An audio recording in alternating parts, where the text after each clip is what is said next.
Welcome back to Fit for Duty, where we delve into the fascinating world of occupational health. Today, we're tackling a topic that resonates deep within the bones of every treating physician, physical therapist, case manager, and worker alike. Fast tracks to recovery, advanced PT strategies for early return to work in workers' comp cases. But hold on, this isn't your run-of-the-mill stretch and ice approach. We're diving headfirst into the realm of advanced physical therapy practices, where functional recovery meets work simulation, and where the phrase getting back on your feet takes on a whole new meaning. Forget passive ice packs and repetitive exercises. We're talking work conditioning, a transformative dance between physical rehab and job demands. Imagine a world where injured workers don't just regain strength, but practice using that strength in the very scenarios they'll encounter on the job floor. Lifting, carrying, climbing, we're replicating it all, tailor-made for each unique trade and task. Now, some might say, isn't that what physical therapy already does? But here's the rub. Traditional acute care often falls short when it comes to return to work. It excels at healing tissues, but to bridging the gap to real-world demands, that's where work conditioning shines. It's the missing link, the secret sauce, the bridge between feeling better and thriving at work. So buckle up, fellow occupational health warriors, because this episode is going to be a game changer. We're meeting with Lucas Myers, Senior Director at ATI Physical Therapy, and dissecting the latest in work conditioning techniques, sharing success stories that'll make you believe in the power of rehab, and tackling the challenges, let's be honest, there are always challenges, head on. Ready to unlock the hidden potential of return to work?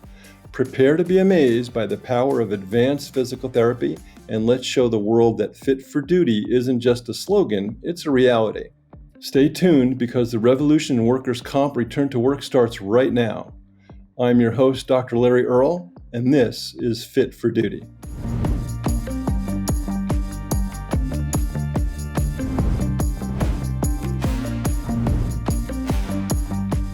Today we have a special guest who's a beacon of knowledge and expertise in the world of physical therapy. Let me introduce you to Lucas Myers, Senior Director at ATI Physical Therapy. His trailblazing work at ATI spans 16 years and has brought about remarkable advancements in patient care, setting a high benchmark for others in the industry. A respected leader, a devoted therapist, a dynamic speaker, Lucas is just the expert we need to enlighten us today. Hey, Lucas. Hey, Larry, how are you today? Can you give us a brief overview of your journey in the physical therapy field, especially your role as Senior Director at ATI Physical Therapy? Sure. Happy to. My journey started, Larry, at Marquette University, where I actually initially was an athletic trainer while I was in physical therapy school there. And I think graduating with a background in athletics, my affinity, like many outpatient orthopedic physical therapists, was to treat athletes. What I quickly came to realize when I got into the real world is that everyone who is seen in physical therapy is not a professional athlete. But what I also learned was that there was a large portion of injured workers that really had a close representation to an injured athlete, right? They're basically an industrial athlete. And I think in starting to treat these patients early on in my career, really kind of started to realize that there's a gap in kind of the universal quality and the predictability of care that came with this very complex patient population. And so that really started my passion for, this injured worker patient population. Yeah, excellent. So with all that, what is the role, in your opinion, of physical therapists in the care of injured workers? Yeah, I think the injured worker space is really complex. And I think when we think about it, I compare it oftentimes to, a traditional commercial physical therapy patient, a weekend warrior, Larry, or someone who just has an injury that's been recommended by maybe their physician to go see a therapist. When we think about that patient, it's pretty straightforward, pretty simple, right? You have an individual who presents to the clinic with an injury or an ailment or a pain or an ache. and the physical therapist gets to work directly with them to attempt to resolve their issues. I think that when we think about the injured worker, though, in comparison, there are a litany of additional stakeholders that are involved in the care of that patient, right? Anything from the occupational medicine physician to the adjuster to the nurse case manager to the employer to the physical therapist to the patient or the injured worker themselves. There's a lot of additional stakeholders, and so really the physical therapist is at the center of this. And they really represent a key individual to maintain the progress of the case as well as the communication amongst the stakeholders. And I think it's interesting because there is one universal goal, regardless of which stakeholder you're referring to. The number one goal for all of the stakeholders is to return that injured worker to work as safely and efficiently as possible. Right, right. And obviously there's lots of physical therapy techniques that are available for these patients. But today we're talking about some of the advanced conditioning techniques. So can you get into a little bit about what is work conditioning? What's work hardening? Sometimes we still hear that term. What's the difference between those two things? Are they the same? And how does that differ from traditional physical therapy techniques?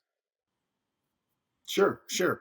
Yeah, when you think about traditional physical therapy or acute physical therapy, it's very specific to an impairment, right? So, again, a patient presents with pain or a range of motion issue or a strength issue that is correlated with their inability to perform basic functions. Obviously, that's where traditional or acute physical therapy addresses those specific presentations. When we start thinking about more advanced techniques or we think about work conditioning and work hardening, really we're shifting from specifically an impairment specific intervention to a combination of impairment and vocational specific interventions. And I think that work conditioning specifically is going to focus a little more on strength, maybe power, endurance, motor control, functional abilities, and the like.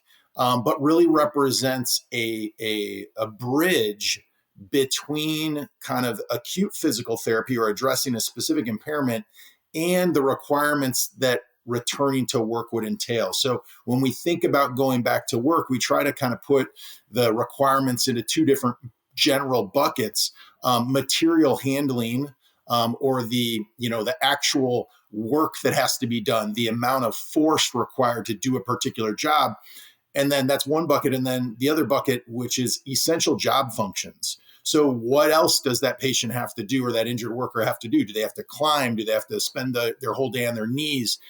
Whether it's climbing ladders or stairs or driving a forklift, those are essential job functions. Um, Work hardening, and it depends on where you are in the country. Work hardening sometimes pulls in then kind of an additional layer of a multidisciplinary approach. Sometimes work hardening will include psychology or vocational retraining. That is not my expertise. I stick to really what we call work conditioning, work hardening. I think the other thing that we bring into work conditioning is work simulation activities. So again, in contrast to acute physical therapy, where you may be thinking about a traditional gym setting and machine weights or dumbbells, in work conditioning and work hardening, we're simulating more work activities. So being on a ladder or being in your full work gear during a session in order to again replicate most accurately the job that you will have to do when you return. Right. Yeah. Yeah. I remember. I remember the old work hardening centers years ago, a couple of decades ago, that looked like an industrial, factory floor. Right. They would have uh, assembly lines set up and a half a car or a truck over here that people would work on. I don't know if it goes to that extent today. You can certainly simulate those tasks in other ways. Right. Correct, correct. Yeah, we don't have any half a cars, but I remember those times as well. But you are right, right, that the simulation of tasks is what's really key to the success of a program like that. Yeah. So how do you work with typical treating provider? It could be an Occ doc, it could be a nurse practitioner in an urgent care center. How do they know that they have a suitable candidate for something like this, for the advanced therapy techniques? Is it up to the therapist to sort of make this aware and available to treating providers, or should everyone just know about this? Yeah, it's a great question, Larry, and I think that the answer is yes to all. Right? Again, we talked about kind of the multitude of stakeholders involved, but the therapist really is the one who has the opportunity to spend the most time with the patient and understand kind of where they're at on their journey to returning to work. We at ATI, we really try to focus on keeping it simple for the therapist, right? So, not that everything is an algorithm, but we leverage, some of the ratings that are provided by the Department of Labor. And the Department of Labor rates every vocation with what's called a PDL, or a physical demand level. And that basically rates the intensity of a particular occupation or job title.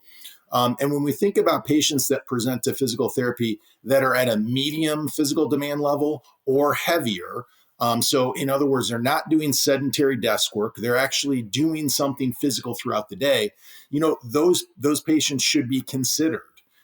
Furthermore, if you have a patient that presents that's medium or heavier, and they're currently not working full time with unrestricted duty, again, that lends itself to a probable candidate for consideration. I think the third thing that we think about at ATI is, how long has that particular patient been out of doing the job that they're doing on a regular basis? I think about it like someone who exercises on a regular basis, right? They go to the gym every single day. They've spent years getting into the condition they're currently in, similar to a worker who does the same job all the time that has some physicality to it. If you get away from the gym for a day or two, or it's around the holidays, is it the end of the world? No. But the longer or the more prolonged that time is that you're away from that routine, that physical routine, the quicker that those culminating effects start to leave your body, right? And I think that that's pretty critical when we're thinking about returning an injured worker to work. Again, what's the physicality of the job that they're returning to? How long have they been out of work? And when was the last time that they performed those duties with relative success? So deconditioning back to reconditioning. Yeah. Exactly right. Yeah, yeah. And, so I was going to ask about how often should work conditioning be considered? You kind of talked about that in which patients, those that typically have moderate to heavy type jobs, right? And so what effect does this have on successful return to work? Does it make a difference? It does, Larry. And I think, when you think about acute physical therapy or your traditional physical therapy intervention, you're thinking about seeing a patient. Maybe you see them 2 times a week, 3 times a week, maybe. I don't know, an average physical therapy session, 45 minutes, 60 minutes ish. When you think about total work, right, which is just simply reps times sets times weight, in an average acute physical therapy session, you're thinking about probably accumulating maybe 400 or 500 pounds of work over that 45 or 60-minute session, right? So if you think, okay, I'm doing that and I'm doing it twice a week, or maybe I'm doing it 3 times a week in preparation for returning to work or addressing whatever impairment that I have, in comparison, we think about an average medium job and what that patient or that injured worker is going back to. In an 8-hour day, they will need to lift upwards of 15,000 pounds. If we get into the heavy and very heavy category, we're talking about 30 to 35,000 pounds in an 8-hour day. So, when we think about trying to create a bridge, or we think about the gap that's involved, again, we think about the things that we just talked about, right? How long have they been out of work? If you've been out of work for a length of time, and you're currently performing 400 or 500 pounds of work 2 times a week, but the expectation is for you to get back to 20,000 pounds a day, there's a gap there, right? There's a gap there. You can't go from running 5Ks on the weekend to running the Boston Marathon overnight, right? So there is a bridge that's required in order to provide for the most optimal return, which is a safe and effective return to your job duties. So that would really be one of the key benefits, really, of these advanced physical therapy techniques is creating that bridge, getting from A to B without just all of a sudden showing up and, after traditional techniques and perhaps being prone to re-injury. Absolutely. And I think it provides the space in which to also, again, try to simulate those duties. So instead of going back and saying, I think I'm ready or I hope I'm ready, you can go back with a relative confidence that, hey, A I lot more have already confidence. Yeah. actually performed a lot of these duties, or I have Yeah. performed or replicated, simulated a lot of these duties. Yeah, well, I think that's commonplace that people have a fear. Even the providers sometimes have a fear of, gee, can this person really go back to work and not get re-injured? Now you know because they've done it. I think everyone can be more confident. Not only the patient is confident, yeah, the the provider is Yeah, confident there as well. there there also is not only that physical preparedness, to your point that you alluded to, right? There begins to be a mental Yeah, confidence that's also instilled in the patient as they're yeah, able to actually perform the particular duties. And again, the better we are at simulating some of those job tasks, the more transference there is for that confidence to be relayed right to the job yeah, site. makes sense. Yeah, can you give us some examples, some sort of success stories of folks that you've seen go through this process and what it's meant to them? Yeah, I mean, I think about I'm asked oftentimes about examples, and I have one patient that always comes to mind, who happened to be a firefighter that I was working with on an on and off basis. But when it came for him to return to work, it was the exact scenario we've been talking about. He had suffered an ankle injury, and his ankle was healed. There was literally nothing from a biomechanic standpoint that was holding him back. Nothing from a strength, range of motion, function perspective. However, again, we're talking about an occupation where he's required to be in a lot of different scenarios that are mission critical to saving individuals' lives. So, as an example, we had him coming to the clinic. He had brought his full firefighter gear. He was lugging hoses up and down ladders. He was dragging dummies through the clinic, around other patients, right? Again, to simulate the task that he was going to need to do. Yeah. You think about something like a firefighter, and having to, with an ankle injury and having to carry 50, 75, 100 pounds worth of hose up a ladder, with one hand and 3 points of contact, it can be a challenge, right? And he was successful, but being able to simulate that not only from a physical preparedness, but from a mental preparedness and a confidence Yeah. perspective. That's really what the differentiator was for him to be successful and for him to ultimately return to unrestricted full duty, was him to be able to simulate some of these tasks on a repetitious basis. Yeah, very cool. Sometimes we have some obstacles in getting stuff like this approved. Are there any special authorizations or permissions required to implement advanced techniques? And if so, how do you go about getting those? Is there a specific order that the physician has to go through?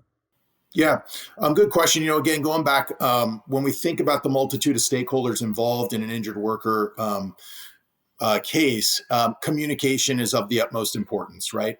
And again, at the center of that communication, oftentimes is the physical therapist. So the physical therapist's ability to tell a story through their documentation is critical, right? Because many of the stakeholders are relying on that documentation to Yeah. track and follow this injured worker's pathway toward restoration of ability to do their job. Now, in different states, there are different requirements. But generally speaking, the referral source or the overseeing physician prescribing the service, and then the payer or the authorizing agent endorsing that need are really the two critical pieces. But again, those individuals are very reliant on understanding the picture of where this particular injured worker is in the pathway back to work. And again, I think in general, when it's applied appropriately, it represents a really good objective representation of progress toward returning to work. Again, we go back to what the limitations of acute physical therapy can be, and this can represent that bridge, but only if and when that story is told in a very sequential and methodical fashion. Right, and that's what I was just going to ask about. So it would typically always follow the traditional healing tissue type of therapy, right? And then there would be a recommendation to go on depending on the job demands and the things that you've mentioned. How long has someone been deconditioned? So there's going to be usually a recommendation from the therapist who has these techniques available to the provider, and then ultimately to the claims adjuster or the employer, whoever's making that decision on authorization, right? That's exactly right. Exactly Yeah, right. yeah, very good. What are some sort of misconceptions about work conditioning? Why would an adjuster or an employer think it's not a good idea? Are they concerned that people are going to be out of work longer, or what are the issues there? Yeah, it's a great question, and I think you know predominantly there is one concern that continues to come up, and I think it is a misconception, and that is that work conditioning presents a risk of injury to the patient. Right, the patient may be seen acutely for their shoulder, but now you're going to put them through this full body conditioning program that's going to last 4 to 5 hours a day, 5 days a week. And they're liable to hurt their back or their hip or their foot or their ankle. And again, I think that there's reasonable concern for the health and wellness of the patient as a whole, specifically those who haven't performed this level of intensity of activity in the past. Right. But again, I'll come back to what are the requirements of the job. If the requirements of the job are laid out in such a way that, again, there's this gap, we as a clinician, right, as an interventional specialist, we need to figure out that stepwise path to get from point A to point B, and point B being a successful return to full unrestricted job duties. So I think when applied appropriately, there can be this nice and steady gradual increase, right? Everybody doesn't show up on their first day of work conditioning and handed two 80-pound dumbbells to lug around for the next 4 to 5 hours. That's not how it works, right? It's about picking the right interventions that challenge the patient appropriately, that's consistent with the material handling requirements and the essential job functions of their specific job. Yeah, and that concept of having functional job descriptions, I think, is often missing as well. So that's a whole nother session we're going to get into, hopefully in another show. That's great. So definitely want to talk about that. So let's talk about some of those challenges that you maybe has faced in implementing advanced techniques, and how have you overcome those? Yeah, it's a good question. I think probably the most frequent challenge is probably really the lack of understanding and preparation from a clinician perspective, right? I think that when we think about a physical therapist or an occupational therapist, they go to school. There's a lot to learn. There's anatomy and physiology and biomechanics and kinesiology. There's very limited exposure, if you will, to understanding payer-specific requirements or a particular specific subset of the patient population. Right. So that relies a lot more on the job type training in these scenarios, specifically as it pertains to the injured worker patient population. I think what we at ATI have done really is tried to we've customized our proprietary EMR software specifically for injured workers to very intentionally guide their clinical documentation process. Again, there's very specific things that are required, and it sounds silly, but including things like, what does Larry do for a living? What are exactly the requirements of whatever that particular occupation is? That gives us our goals, right? Where is Larry right now in his ability to accomplish those particular goals? Where's your current level of function, right? It's the same terminology that we use clinically speaking, but when you frame it in an injured worker patient population, it requires extra attention and extra level of detail to ensure that, again, we go back to what's the single most important thing for all stakeholders involved. How do we get the patient back to work as safely and efficiently as possible? Yeah. If our documentation isn't tailored to that, then we're missing the mark altogether. So I think that that's number one. Number two, I think nothing will ever substitute, on the ground training for clinicians who have a passion for this patient population. In March of 24, we'll have completed a year-long roadshow that addressed 900 clinics worth of clinicians in our enterprise. And again, that in combination with ongoing development of assets and continued education for our clinicians, supporting the continued development of treating the injured worker is imperative. It's not a once and done. It's not something that you can just train once and hope it sticks. It's like any other technique. It requires repetition after repetition to ensure that your skill set continues to increase. Yeah. So you talked about advancements in terms of skill sets, advancements in the EHR system that you're using, perhaps the algorithms that you use for the specific conditions that you've developed. Those are all sort of innovations. Are there any other advancements or innovations that you can share with us in the physical therapy world that you're kind of excited about? Yeah, I think about when you think about physical therapy, right? It's been around for a long time, and I think when you think about the fact that 70% ish of PT cases in general are considered very successful, it continues to beg the question of why we can't get patients access to physical therapy sooner in the life cycle of whatever impairment or issue that they're dealing with. I think that healthcare spend continues to be a hot button topic. It's certainly a crisis that we've continued to talk about in this country, and I think definitely physical therapy is part of the solution, or at least directionally toward a solution to getting that spend under control, and all the while not necessarily limiting the quality of the care or the outcome to the patient themselves. So I don't know that necessarily there's any silver bullet innovations that we're going to see in the next decade that are going to revolutionize the PT space. But I do think, continued work and continued efforts at getting more patients, access to PT care sooner, I think is mission critical to this initiative as well. Yeah, very good. You mentioned how you went on this road show. How do you keep the skill set up in your therapists? And then what would you tell other types of therapists, other therapists that are not in ATI that are interested in maybe developing that skill set? Maybe they're not doing it. How would you advise them to go about getting this kind of expertise? Yeah, I think it starts, Larry, right, with identifying the clinicians that want to make this part of their practice.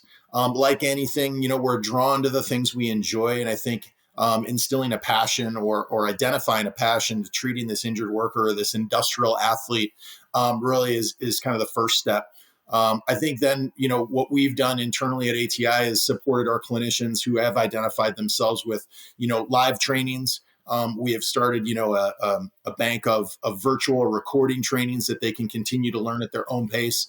And then we're really excited in 2024, we're going to be starting our certificate program internally for treating the injured worker, which again, just allows our clinicians to separate themselves from the field with just a little bit different type of distinction. I think outside of ATI, any clinician, I think who's interested in specializing in the injured worker, number one, I think starts with, hey, come out and ensure that you're rock solid confident in addressing the impairments of all of your patients. Again, being confident and understanding all of the aspects of traditional physical therapy is the bedrock to excelling in this particular space.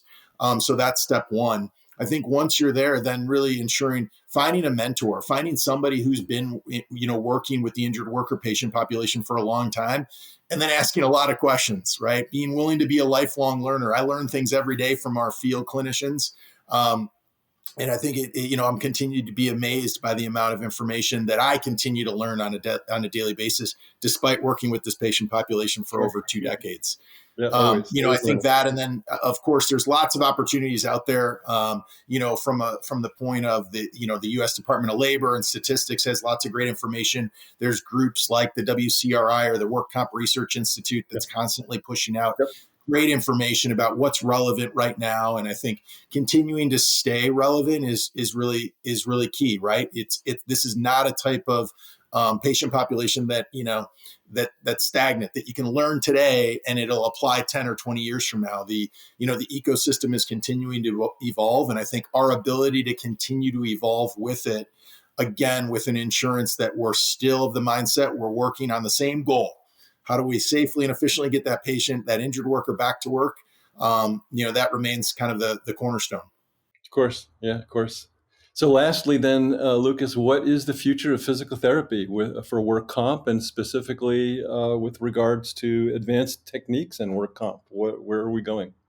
Yeah, no, I think as a field, I think we all need to continue to improve our approach to this patient population. I think that when we go back, and at the beginning of the conversation, we talked about how do they differ from a traditional commercial patient that we see walk into a clinic. One of the single most impactful differentiators is the fact that when we're dealing with an injured worker, they're not working, right? We're talking about an individual's livelihood. We're talking about an individual's ability to provide for their family, to get up with a purpose every day. And I think we need to continue to take that immensely seriously, and continue to advocate for these patients. They want to get back to work. They want to continue or resume their livelihood. So continuing to advocate for the patients, continuing to advocate for, more employers to put in more injury prevention programs. We deal with the patient and the injury after it's happened. Yeah. We need to continue to invest time, effort, and energy on the front side. How do we prevent these from happening at all? There will always be injuries at work, but how do we minimize them, or how do we decrease the intensity of those episodes so that we can have them back to work in 2 or 3 or 4 weeks instead of 6, 8, or 12 or 16, right? So I think that partnership, right? That partnership between injury prevention, and then continuing to strive for that consistent and predictable care for injured workers after injury really gives us our greatest hope at having the greatest impact. Yeah, very good. I love the concept of the preventive. We're going to be talking about POET, right? Doing assessments on folks maybe before they get into these positions to identify if there is a higher risk of injury, and maybe some conditioning, and as you indicated, some athletic trainer work before they go into some of these positions. So lots more to talk about there. So advanced physical therapy techniques for workers' comp recovery. Lucas Myers, our guest, thank you very much for a great conversation today. It's great having you here. Yeah, no, thank you. I appreciate it. A lot of fun today. Yeah, good discussion. Lots more to come from ATI Physical Therapy. And this is Fit for Duty. Thanks for joining us. And that wraps up this episode of Fit for Duty. Thanks for joining me today, everyone. I hope you found this conversation as engaging and informative as I did. As always, building healthier, happier workplaces starts with knowledge and collaboration. So if you enjoyed this episode, please consider subscribing to Fit for Duty wherever you listen to podcasts. That way, you'll never miss a beat when it comes to the latest trends, best practices, and inspiring stories in occupational health. Until next time, stay safe, stay well, and keep elevating workplace excellence.